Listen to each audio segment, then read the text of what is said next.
Mon secours est dans le nom du Seigneur qui a fait le ciel et la terre. Bonjour ou bonsoir à chacun d'entre vous. Je voudrais vous remercier pour les j'aime que j'ai reçus sous les vidéos et pour ceux qui me suivent, qui sont certes peu nombreux, mais qui doivent être sûrement très efficaces dans leur recherche du développement de leur vie intérieure et dans leur recherche de la spiritualité. Donc, nous étions avec ce schéma de la vie intérieure au niveau -1. Au niveau -1, nous avons commencé à rechercher la spiritualité, ou en tout cas l'existence de Dieu, à essayer de la prouver par la science, afin de pouvoir nous faire évoluer vers notre moi intérieur. Et qu'est-ce que nous avons appris des sciences? C'est que le hasard n'existe pas, que l'univers est infini, qu'il avait commencé ex nihilo, c'est-à-dire à partir de rien, le Big Bang, que les données cosmologiques ne relèvent pas du hasard et que le réglage fin de l'univers relève de l'idée d'un créateur intelligent. Que ce soit pour la création de l'univers à partir du Big Bang ou même pour la création de l'ADN et de tous les êtres vivants. On constate aussi que cette intelligence nous transforme au jour le jour. Donc nos cellules se renouvellent, non seulement, mais en plus, notre ADN évolue. Et donc même avec les intelligences artificielles et tout ce qu'on veut, on ne peut même pas arriver à modéliser la moindre de nos cellules. C'est ce qu'on appelle le réglage fin cosmologique, le réglage fin de l'ADN. Bon, il est devenu pour nous donc indéniable qu'il y a une intelligence au-dessus de nous qui nous a créés. Donc, c'est ce qu'on a vu au niveau de la science et nous étions sous le schéma au niveau -1. Et nous arrivons maintenant dans une étape intéressante qui est un pont avec le niveau 1 de la spiritualité et de la découverte de son soi intérieur, de sa vie intérieure, là où vit Dieu. En tout cas, là où il y a notre âme, notre moi profond. Donc c'est là où on va rentrer. Donc on est sous le schéma. Nous étions au niveau -1 avec la science et les explications scientifiques qui n'expliquent finalement rien du Créateur. Et nous allons arriver au niveau 0, celui de la philosophie, qui là va nous éclairer sur ce que nous sommes en tant qu'être, ce qui nous différencie de l'animal, du végétal et du minéral. Donc, la science, j'avais dit dans la dernière capsule que la science, c'était d'être dans une chambre noire avec un bandeau noir sur les yeux et essayer de modéliser un chat noir qui est enfermé avec nous. Et la philosophie, donc, c'est être dans cette même chambre noire, dans le silence, avec un bandeau noir sous les yeux, et essayer d'attraper le chat noir qui est enfermé avec nous. Donc on va essayer d'attraper ce chat noir qui est enfermé avec nous. Et qui est ce chat noir? En l'occurrence, pour l'instant, dans les cours de vie intérieure et au niveau 0 de notre démarche, ce chat noir, c'est notre âme. Pourquoi je l'appelle le chat noir? Parce qu'en fait, nous avons tous une âme. Nous avons tous un moi intérieur. Nous avons tous un enfant intérieur et beaucoup l'ignorent. Et c'est pour ça qu'il est un peu caché dans les ténèbres de notre intérieur. Et c'est pour ça que je fais ces cours de vie intérieure. Donc pour qu'on puisse chercher à l'intérieur de nous. Donc, nous arrivons au niveau 0 dans le schéma, le niveau où nous avons appris déjà qu'il y a un créateur à ce monde, que le hasard n'existe pas, que l'éternité et l'infini existent. Et nous rentrons donc en philosophie pour savoir ce que nous sommes et notre âme. Et nous sommes au niveau 0. Une fois qu'on aura franchi ce niveau de la philosophie, nous allons faire un plongeon vers le niveau 1 de cours de vie intérieure, ce que j'attends depuis quelques cours déjà. Donc, on va commencer par le plus grand des philosophes, Aristote, élève de Platon. Il a vécu dans les années avant Jésus-Christ, donc 384-322 avant Jésus-Christ. C'est un philosophe grec, donc de l'Antiquité.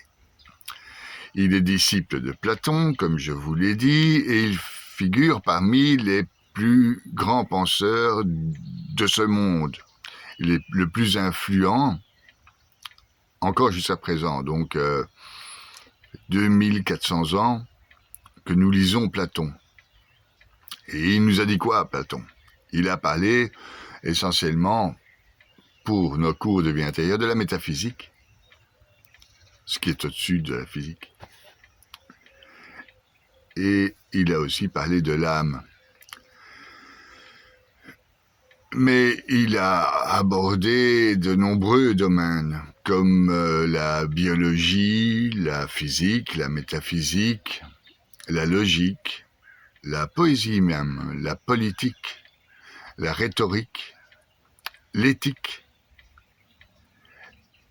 et ponctuellement, à son époque, l'économie. Donc pour lui, la philosophie, c'est littéralement l'amour de la sagesse. Philéo, aimer, sophia, savoir, le savoir, la sagesse. Donc cette philosophie, pour lui, dépasse la simple définition. Elle désigne une quête, la quête du savoir. La quête du savoir pour lui-même, l'interrogation sur le monde et la science des sciences, la science donc de ce chat noir, la science des sciences.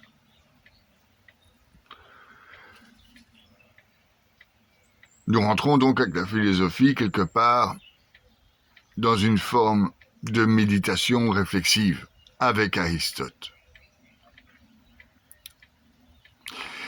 Aristote a écrit De l'âme. C'est le titre de son livre, De l'âme. C'est un de ses traités majeurs sur l'âme. C'est ce qui nous intéresse, nous, dans le cours de vie intérieure. C'est un de ses premiers ouvrages de psychologie et de théorie de la connaissance de l'être humain. Donc, selon Aristote, toutes les connaissances suscitent l'admiration et doivent susciter aussi la réflexion. Mais certaines connaissances méritent plus que d'autres connaissances, méritent davantage qu'on s'y intéresse. L'âme, soit par leur exactitude, soit parce qu'elle porte sur des objets plus élevés et plus dignes d'émerveillement. Le moi intérieur, si ce n'est pas merveilleux, qu'est-ce que c'est? Donc, De anima, en latin, il l'a écrit vers les années 350 avant Jésus-Christ. Et c'est donc le texte fondateur de toute la psychologie occidentale. Donc, Aristote est le grand maître de Freud et de tous les psychologues et psychiatres que nous connaissons aujourd'hui. Donc, il a étudié l'âme, l'être intérieur, le moi profond. Donc, les 3 points clés d'Aristote dans Anima, donc dans la définition de l'âme, c'est l'acte premier d'un corps naturel ayant la vie en puissance. Donc, pour faire simple, c'est ce qui fait d'un corps qu'il est vivant. Donc, on dit bien, il a rendu l'âme. Quand il est mort, il a rendu l'âme. La question, c'est, il a rendu l'âme à qui? Et on va voir à qui il a rendu l'âme plus tard.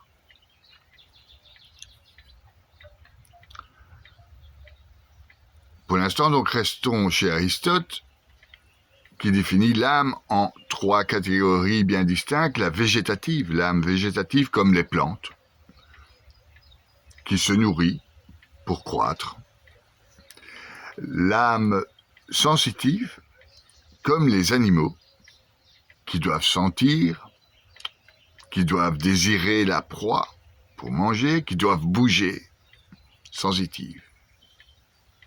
Intellective, intellect,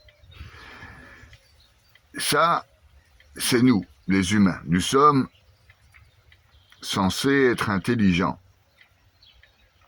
penser, avoir une conscience, rechercher son moi intérieur, philosopher. Nous retournons donc dans ce schéma, très important. La science, nous étions au niveau -1, ce n'est pas de la philosophie, c'est ce que les hommes croient avoir découvert. En faisant fi de tout ce qu'ils ne voient pas. Par exemple, l'âme et la pensée. Donc la science ne peut pas étudier le moi intérieur du fait que la science ne pense pas. Elle étudie. Donc intellective, l'âme intellective est propre aux humains. C'est la pensée, la conscience, la raison, l'imagination.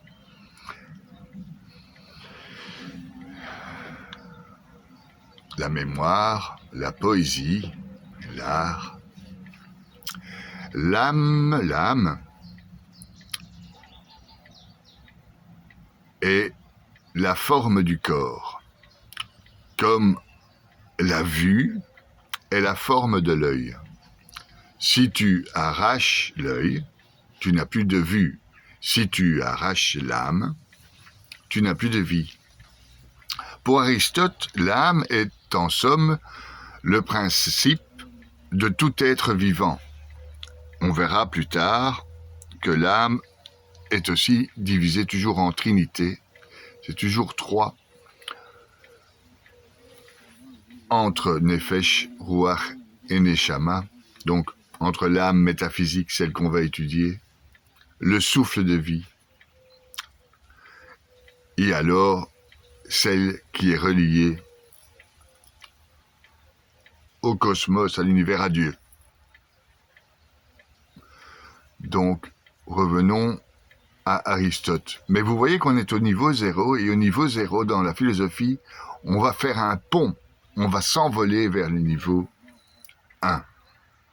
Parce que nous allons rentrer dans notre intérieur, nous allons découvrir que nous sommes des êtres spirituels, nous allons découvrir que nous sommes infinis à l'intérieur, et de là, les grâces du ciel vont s'effondrer sur nous, et nous pourrons rentrer enfin au premier niveau de notre cours de vie intérieure, où je passerai le relais à Père Oliva Marie, un Canadien rédemptoriste. Enfin, restons donc chez Aristote.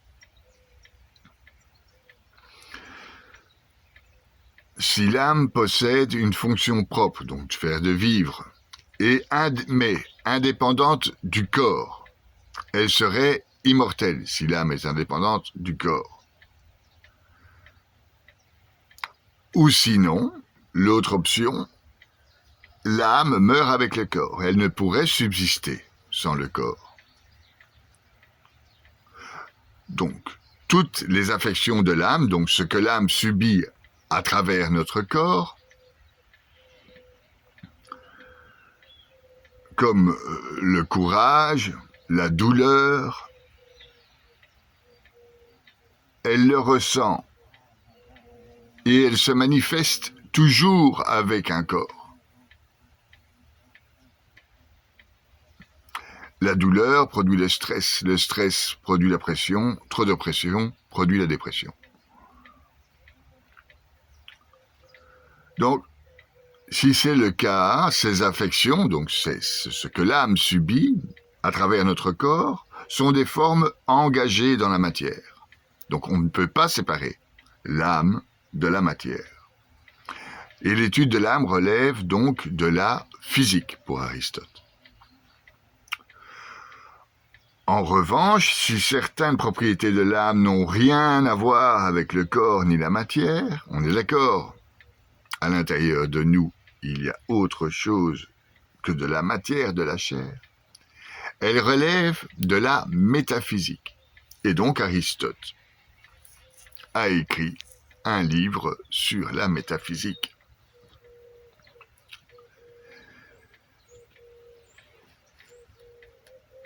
Donc, la plupart des philosophes sont unanimes pour dire que l'âme anime, donne la vie. L'animal se distingue de l'inanimé par deux caractères. Le mouvement, nous bougeons, nous sommes un animal capable de Dieu et nous bougeons. Le mouvement est la sensation. Nous avons 5 sens. La vue, le toucher, l'odorat, l'ouïe.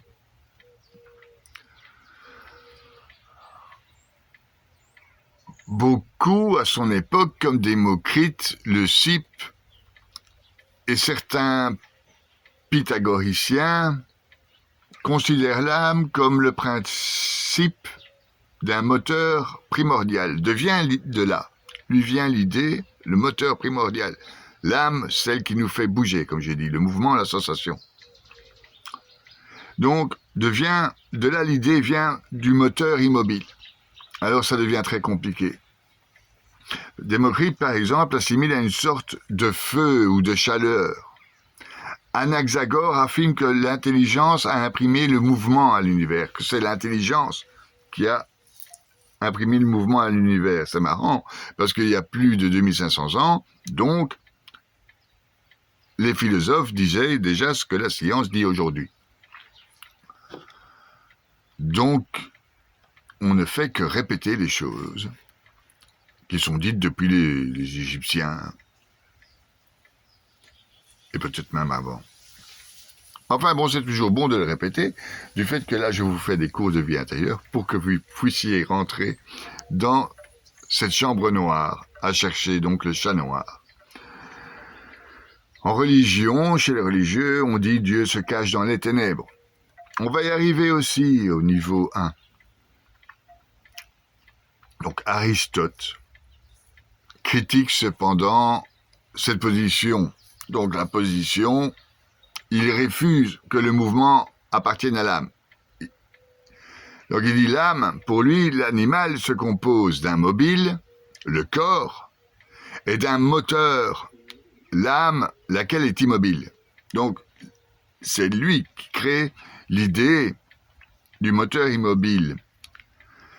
Donc il y a deux concepts à bien distinguer chez Aristote. Il faut séparer deux notions qu'on a tendance à confondre souvent. D'abord, le moteur immobile, donc l'âme qui ne bouge pas. Il écrit ça dans Métaphysique, dans le livre 7. Aristote l'appelle l'âme, la pensée qui se pense elle-même, noesis noesos. C'est l'acte pur, totalement séparé et éternel. Donc, ce n'est pas le moteur immobile. Pour lui, c'est la notion, si vous voulez, de ce qu'on appelle aujourd'hui Dieu. Et Aristote n'appelait pas Dieu comme nous, si vous voulez. C'est la pensée qui se pense elle-même. Mais plus tard, les théologiens ont repris cette idée d'Aristote pour qualifier Dieu. Il se regarde dans la Trinité, le Père et le Fils. Il se pense lui-même Dieu. Donc, on a repris les idées d'Aristote, mais Aristote ne voyait pas Dieu comme nous. Le voyons en tant que chrétiens, musulmans, juifs. Bon. Donc, il y a l'acte pur qui était totalement séparé et éternel, ce que on pourrait nommer aujourd'hui Dieu, mais qui n'est pas Dieu pour lui. Il meut le monde sans être mu, comme l'être aimé tient à l'amant. En fait, il compare aussi à l'amour. C'est marrant parce que toutes les religions, donc, considèrent Dieu comme l'amour, une somme de volonté. Donc, nous sommes occupés à franchir un pont. On fait un pas de géant dans ce schéma.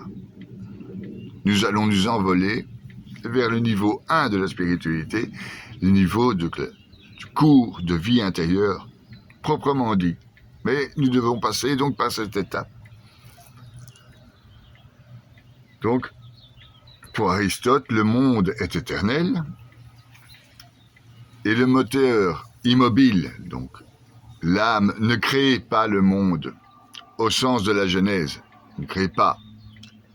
Il est juste la cause finale qui fait tourner les sphères célestes.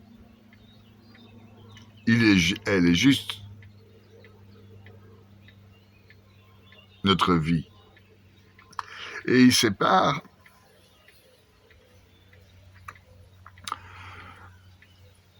notre moi intérieur, notre conscience, si on veut, il la sépare et il parle de l'intellect agent dans le livre de l'âme, au livre 3, chapitre 5. Aristote dit que l'intellect agent est séparé, impassible et immortel. On va arriver, je vais vous expliquer, l'intellect agent est une notion assez compliquée. Et je ne pourrais pas parler, donc c'est très dangereux de parler de Saint-Esprit ou des trucs comme ça. Intellect agent, donc c'est compliqué. Son rôle, c'est de rendre les choses intelligibles, de les comprendre.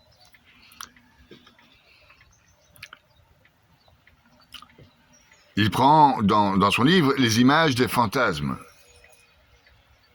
Et de ces fantasmes, il extrait des idées universelles. Il fait comme la lumière.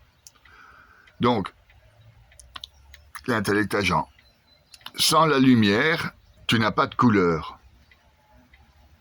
Et tu vois rien. Sans l'intellect agent, tu as des sensations, mais tu ne formes aucun concept. L'intellect agent te permet de conceptualiser.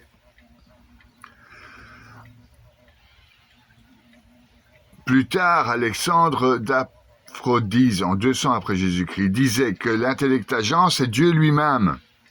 Alors ça a été repris par les chrétiens avec cette histoire de Saint-Esprit, et c'est là où est la confusion.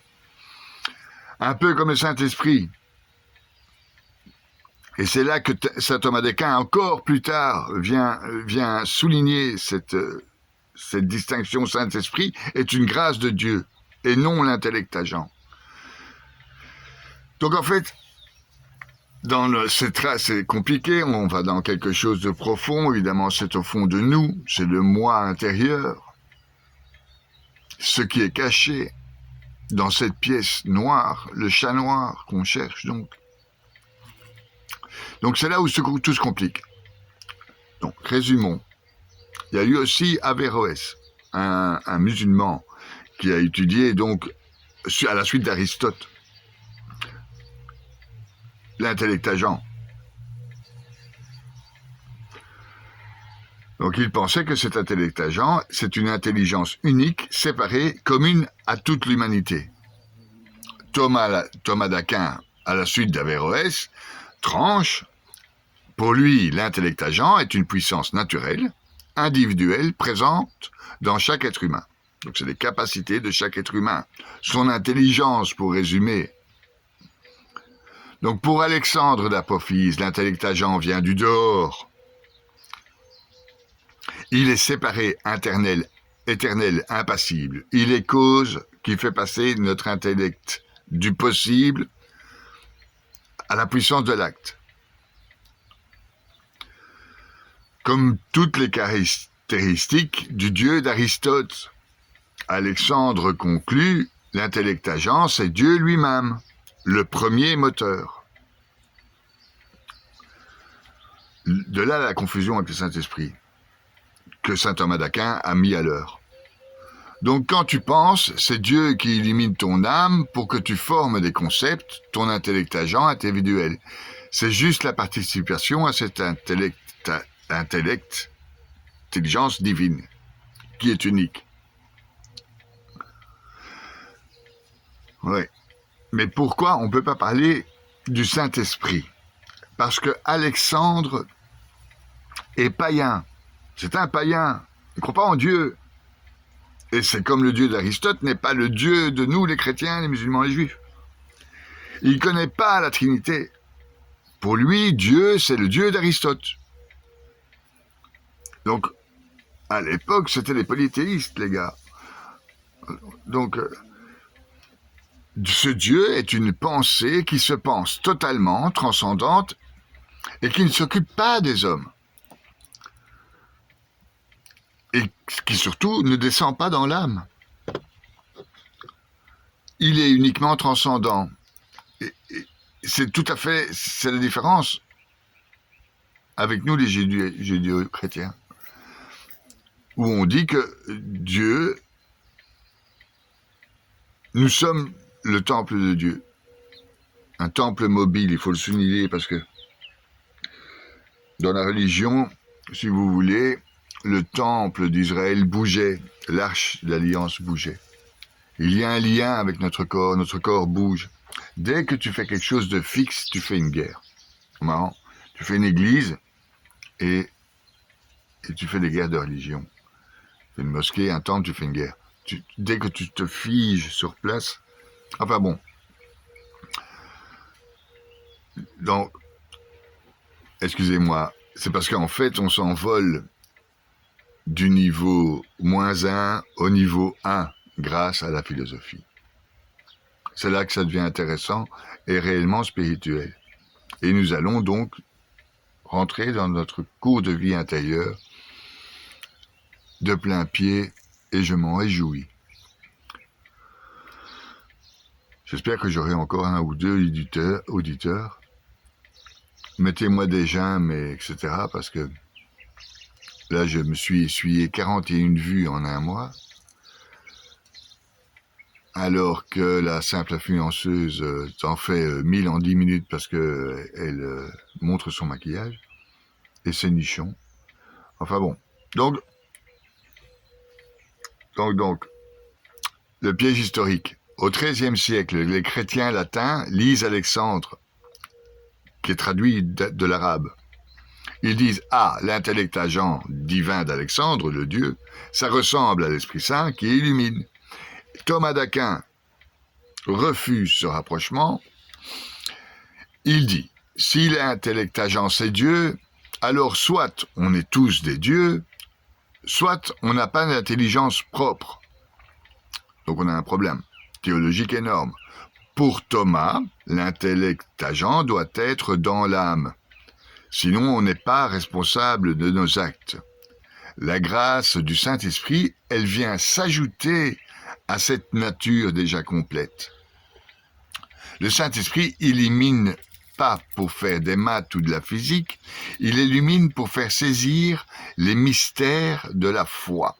L'intellect agent d'Alexandre, lui, par contre, sert à comprendre que l'homme est un animal rationnel. Donc, le problème de départ pour Averroès, de son vrai nom Ibn Roch, un musulman andalou mort en 1198, donc 1000 ans plus tard, il lit Aristote, il lit Alexandre d'Apophrise, et il voit le souci. Si l'intellect agent est divin, comme dit Alexandre, et que l'intellect agent possible est corruptible, comme le dit Aristote, alors personne n'est immortel individuellement. Et là, ça pose un problème religieux, parce que le Coran promet la résurrection. Donc il faut sauver Aristote et la religion.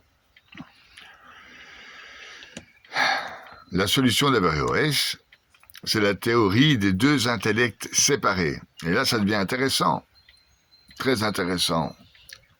Averroès radicalise. Pour lui, il y a bien deux intellects, mais les dieux sont uniques, unis, éternels, séparés de tout le corps et communs à toute l'humanité. L'intellect agent, c'est la première des intelligences célestes. C'est un être séparé qui élimine. Jusque-là, c'est OK. C'est l'approche d'Alexandre, le dieu des païens. La nouveauté, c'est l'intellect possible. L'intellect possible ou matériel, dont Aristote parlait, est lui aussi unique pour tous les hommes. C'est une substance éternelle séparée qui reçoit les formes dans l'intelligible. Alors cette réflexion a des conséquences qui ont choqué les chrétiens. La première conséquence, il n'y a pas d'immortalité personnelle, donc on peut oublier le paradis, l'enfer, le jugement. Et c'est la même chose pour les juifs. Olam Haba, tout ça. Teshuvah.